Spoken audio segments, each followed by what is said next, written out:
ยนางห้อยติดซ้อมไว้สุดสาย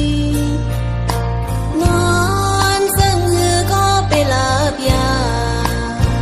ปั่นให้นางนอนกึดลองวนนอนนั่นเป็นลากอดนางในเป็นสายก็เร็วอยู่น้องนางและสายก็ให้วอนนางสายวางเจอน้องลาพี่โอย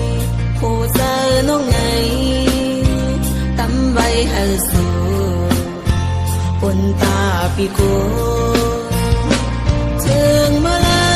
วพี่แต่พอคืนมาก็อันไม่ซ้อมมองสู้อยู่ใจอำหูซ้อมตั้งในหูเจอน้องนา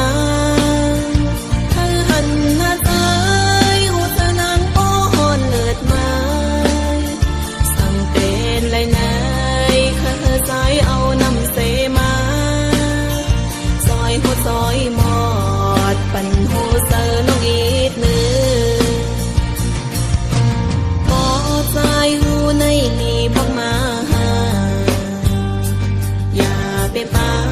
ยแปดสังน้องกว่าใครแล้ววอนลูถึงน้องอีกหนึ่งปล่อยพวกมาหาสู้น้องนางแลสายเมาพี่เอ้ย